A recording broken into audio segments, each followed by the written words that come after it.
on, you got testing, you got all these things competing. Keep an eye out for your wingman. If you start seeing somebody get too stressed, you need to talk with them and see if they need some help. We need to take care of each other.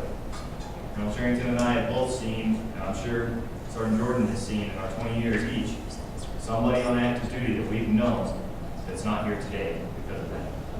And it's a hard thing to spot, but you got to know your people, and you got to be able to recognize it. And if something's going on, you need to talk with them. You need to get them help. And we know all the services here on campus that can get them that help. We're not the experts, but we can get you to the experts. So if you see that, you got to let us know. You got to get that person help before it's too late. Ultimately, it's about that person at that time. It's not about a career. It's not about getting through training. It's not about taking a climb. It's about taking care of that person so that they're healthy enough to live the next day. All right, let's talk a little bit about religious respect. Let's see if this works before we talk about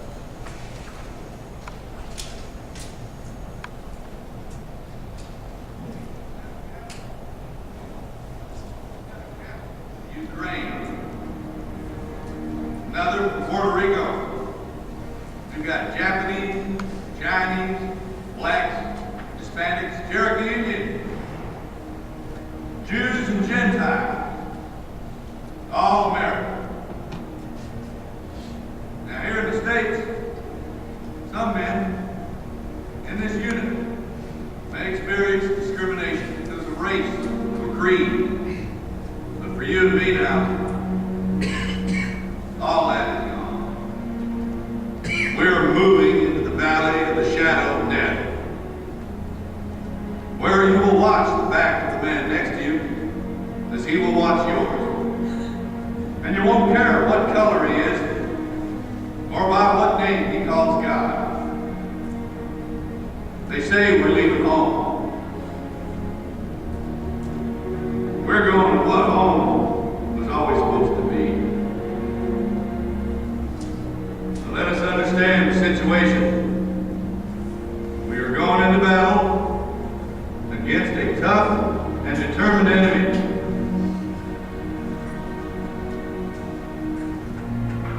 I can't promise you that I will bring you all home alive. But this, I swear, before you and before Almighty God, that when we go into battle, I will be the first to set foot on the field. I will be the last to step off. And I will leave no one behind.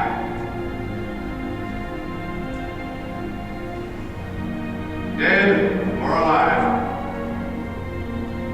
we will all come home together. So help me God.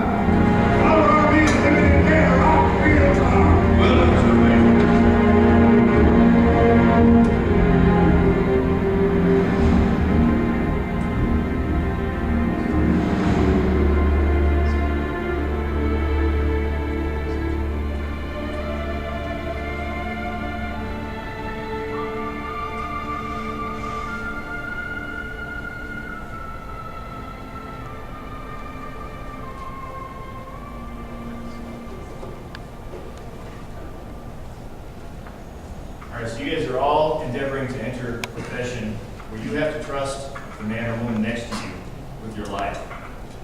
And there can't be any intolerance for religion or race or creed when you're in that profession. You have to trust that person with your life. And you may think that you're going to be a cook or you're going to be a finance officer, you're going to be a maintenance officer, and you're not going to be put in those situations. And I will tell you that 15 years ago, I might have thought that too. We're not in that environment anymore. It doesn't matter what you're doing as a job at that time. You could be out on a convoy with the Army, or you could be on the front line, or you could be put into a special ops helicopter and dropping people off in a hot zone. So you've got to be able to trust those people beside you. And this has to be more than just another group of people. People in this room have to be a brotherhood when they go out the door. And so you can't let things like race and color and creed and all that stand in the way of that. And like when you do deploy, You have to take that into that area as well. You may not agree with the religious preference of the area that you're going to, but you have to understand that's their environment. And you may be put in charge of negotiations with a chief of a village or something. And he's got his preferences, and you have to respect that. If you don't, negotiations will fail, and you could ultimately lose the whole area because you weren't able to respect somebody else's religion. So not only respect your own peers' religions and preferences, but respect those of other cultures, because you're going to be in the middle of those other cultures at some point in your career to stay in long. All right?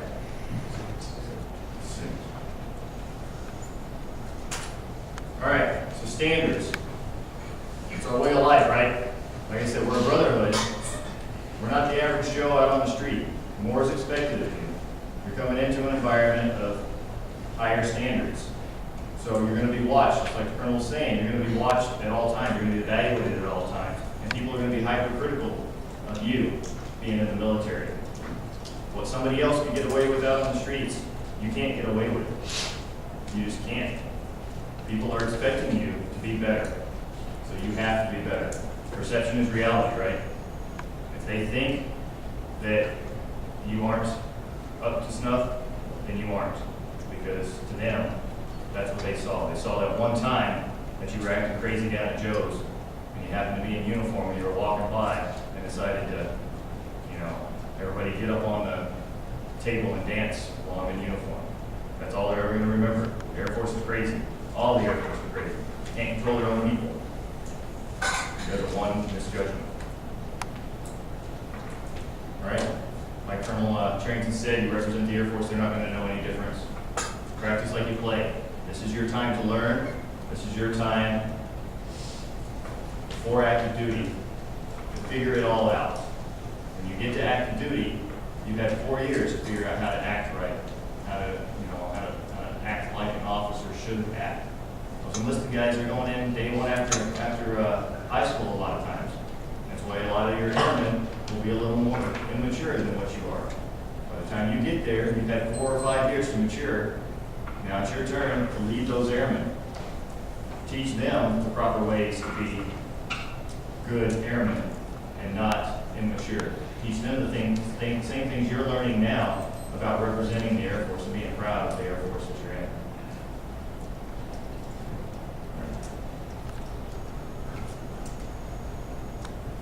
All right. I already talked about you have to exceed the standards. You also have to exceed the standards in fitness, academics, and your leadership and followership. If you don't pass your courses, English, math, whatever you're taking, basket weaving, if you're not passing your courses, again, you won't graduate. So you have to focus on your courses, focus on your school, keep a good GPA. We're not needing that many people in the Air Force. It becomes even that much more competitive for field training slots. You don't go to field training, you don't continue on to graduate. So keep everything that's in your control to the highest standards that you can. If you're carrying a 2.0 GPA or 2.5 GPA, I can tell you now you won't make it. You won't do it. You've got to carry a high GPA if you're going to make it. You've got to stay physically fit if you're going to make it. It's just too competitive right now.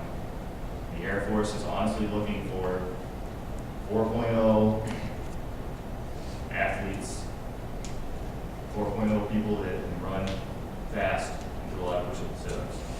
They're looking for the perfect people because they can be selected right now. So that means you have to be competitive. So go out, keep the standards, do the best you can. 1 or 2 bad semesters may run you. I mean, honestly, if you try to go out and party one semester and you get a 2.0, it's hard to recover from that. So you've got to keep the standards always. All right.